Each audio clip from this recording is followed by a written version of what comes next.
সামাজিক অগ্রযাত্রাকে ব্যাহত রাখতে প্রতিবারই ক্ষমতার পালাবদলের সময় দেশ বিরোধী একটি দল বাংলাদেশের স্বাধীনতার বিপক্ষে যারা ৭১ থেকে আজ অব্দি ভূমিকা রেখে আসছে সেই দলটির একটি সক্রিয় ভূমিকা থাকে।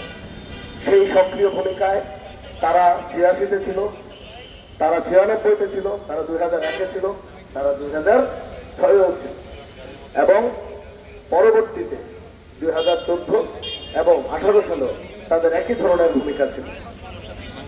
আজ বাংলাদেশ যখন ঐক্যবদ্ধভাবে গত জুলাই আগস্টের গণঅভ্যুত্থানের মাধ্যমে স্বৈরাচারী হাসিনাকে বিদায় করেছে, দেশ থেকে পালাতে বাধ্য করেছে, এই পরাজিত শক্তি ৭১-এর এই পরাজিত শক্তি আবারও আমাদের যে তরুণ ভাই বোনেরা নতুন রাজনীতি করার আশা নিয়ে বুক বেঁধেছে বাংলাদেশে কাজ করতে যাচ্ছে তাদেরকে আবার বিপদগামী করেছে।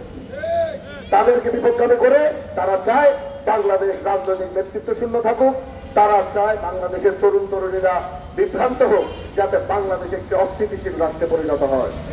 কারণ যদি বাংলাদেশ স্থিতিশীল থাকে, বাংলাদেশে যদি গণতান্ত্রিক প্রক্রিয়া চলে, জনগণের ভোটে যদি বাংলাদেশের সরকার নির্বাচিত হয়, আমৃত্যু এই দেশ বিরোধী দলের ক্ষমতায় যাওয়ার কোন সুযোগ নেই।